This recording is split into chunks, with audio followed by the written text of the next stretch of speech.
pense qu'un certain nombre d'entre vous certainement me connaissent, mais enfin je suis Louis Michel, chef de la mission d'observation électorale de l'Union européenne au Mali.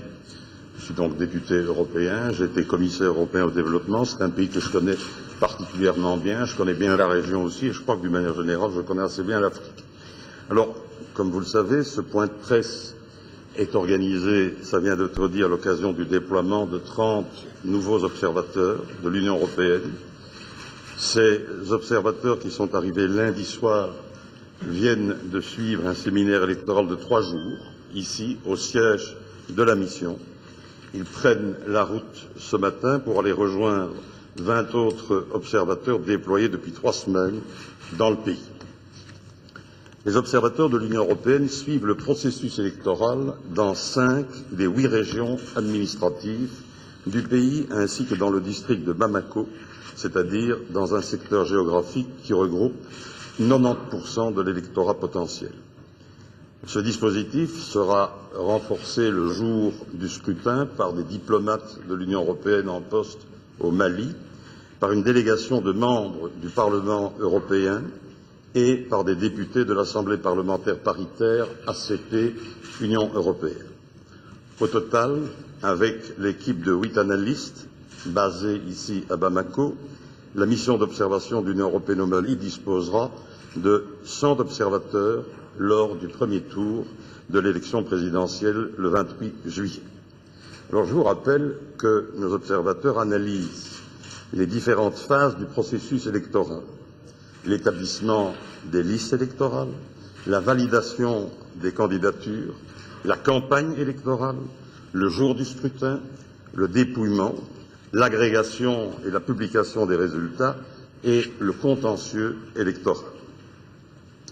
En ma qualité de chef observateur, je rendrai public et je commenterai mardi 30 juillet à 10 heures du matin les premières conclusions de la mission d'observation de l'Union européenne à l'occasion d'une déclaration préliminaire qui fera l'objet d'une conférence de presse organisée ici. Le rapport final de la mission, rassemblant une évaluation plus détaillée du processus électoral ainsi que des recommandations pour les scrutins à venir, sera présenté aux autorités et à l'ensemble des citoyens dans un délai de 2 mois suivant la proclamation des résultats finaux.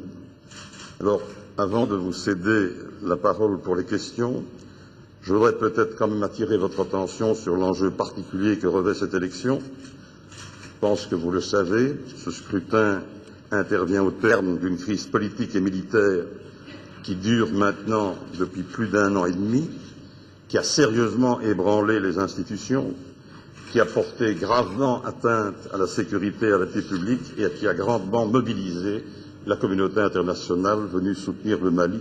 Je crois, j'ai participé, j'ai été partie prenante dans de nombreux règlements de conflits, dans des post-conflits, dans beaucoup de terrains difficiles. J'ai rarement vu une mobilisation aussi forte, aussi engagée, aussi efficace de la part de la communauté internationale. Pour moi, cette élection présidentielle est fondamentale. Elle doit permettre de désigner de manière démocratique et dans des conditions acceptables un président de la République doté d'une réelle légitimité qui, de notre avis, est évidemment un préalable incontournable et indispensable à la reconstruction de ce pays. Alors, est-ce que cette élection se déroulera selon les normes de transparence et de fiabilité requises? Nous l'espérons. Moi, je le crois. En tout cas, nous observons cette élection en toute indépendance, en toute impartialité. Ce que je voudrais quand même faire remarquer, c'est évidemment important, cette question, ça va de soi, mais ce que je voudrais quand même dire, c'est qu'au vu de ce que moi j'ai, l'immense majorité des Maliens vont pouvoir voter. Alors, je n'ai pas dit que ce n'était pas important, c'est évidemment important, mais l'impossibilité technique, ça existe aussi. Les limites de la capacité technique, ça existe aussi. Il faut intégrer là-dedans, d'ailleurs, aussi la fragilité, la situation particulièrement difficile sur le plan humain de ces personnes. Alors, vous savez, on me dit par exemple, dans certains camps de réfugiés, il y a quand même beaucoup de femmes, beaucoup d'enfants, il y a une moins grande appétence pour s'inscrire. Vous vous savez, on ne peut pas obliger les gens à faire ce qu'ils n'ont pas envie de faire ou ceux pour lesquels ils ne sont pas motivés. D'une manière générale, moi je suis tout de même impressionné par le nombre d'inscrits. On est aux alentours de 6 900 000, c'est quand même beaucoup. Et sur ces 6 900 000, tantôt on m'a posé une question sur le caractère acceptable de ces élections, sur ces 6 900 000 inscrits, et donc il y a déjà 85%, ça nous a été confirmé hier, de ce chiffre qui a les cartes, les NINA sont distribuées, etc. J'ajoute, petite remarque intéressante, c'est que cette carte NINA est évidemment une carte très sophistiquée. C'est une carte qui va servir pour l'état civil et qui est une carte d'identité, qui donne une sorte de numéro national. Elle peut aussi servir donc dans la gestion, sécurité sociale, dans la gestion des retraites, etc. Et c'est une carte d'électeur. D'ailleurs, hier j'ai été très surpris, j'ai sorti ma carte d'identité de Belge. Bon, et je l'ai superposé sur cette carte. J'ai vu les données et les garanties et les sécurités qu'il y avait sur cette carte NINA. J'étais sincèrement impressionné de la protection et de la quasi-incapacité qu'il y a à travestir ou à tricher sur cette carte ou à la reproduire. Je crois que c'est quand même important. C'est une carte qui a exactement le même format. Tout ça est dans un matériau plastifié qu'il est donc extrêmement difficile à falsifier. Je pense que c'est aussi une garantie qui est peu courante. Moi, j'ai assisté, même avec des systèmes biométriques, j'ai assisté à certains endroits en Afrique où c'était beaucoup moins protégé que ça. Ce qui me fait d'ailleurs dire, parce que vous n'avez pas posé la question, mais je crois que mon devoir, quand même, m'oblige à parler de cette question du stock des cartes NINA. J'ai vu que dans la presse, on agitait beaucoup le sujet. Je ne serai pas honnête et je ne serai pas neutre et indépendant si je ne donnais quand même pas quelques explications sur cette question. Parce que j'ai lu beaucoup de choses curieuses et qui me paraissent quand même interpellantes. Certains dénoncent l'utilisation potentielle de plus d'1 million de cartes NINA vierges qui pourraient être falsifiées. Je dois vous dire que j'ai été ministre des réformes institutionnelles dans mon pays, je suis un vieux municipaliste, je connais bien toutes ces questions électorales et autres, carte d'identité, toutes ces questions.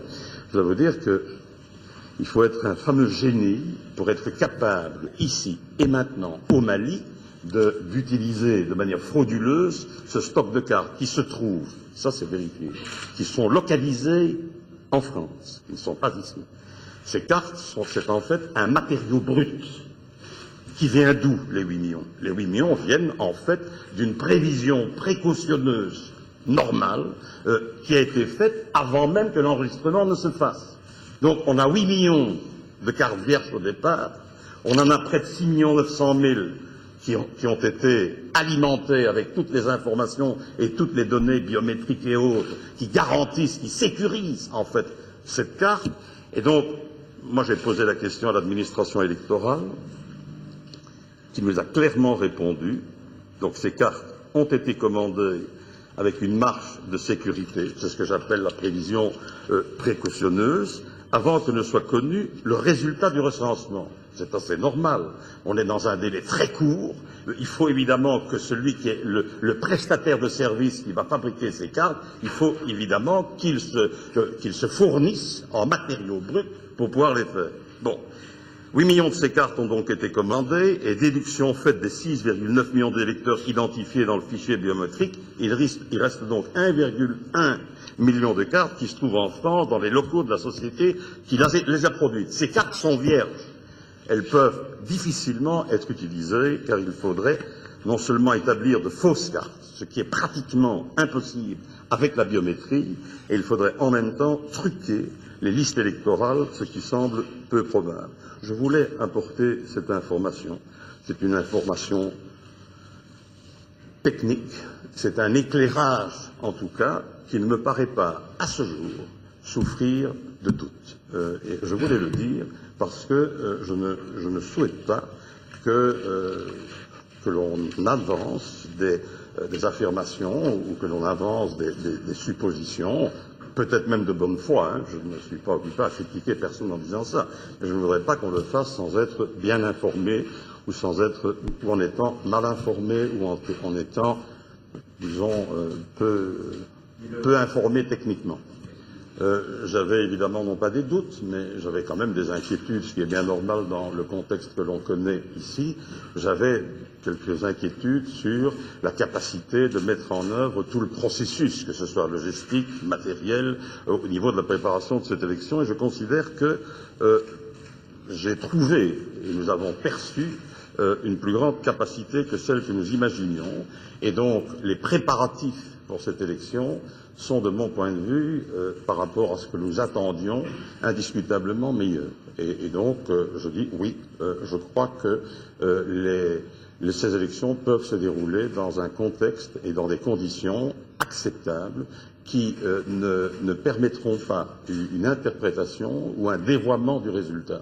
Je pense vraiment que la personnalité qui émergera au cours de cette élection aura une légitimité largement suffisante pour devenir, dans le fond, pour retourner à une première phase de l'ordre constitutionnel.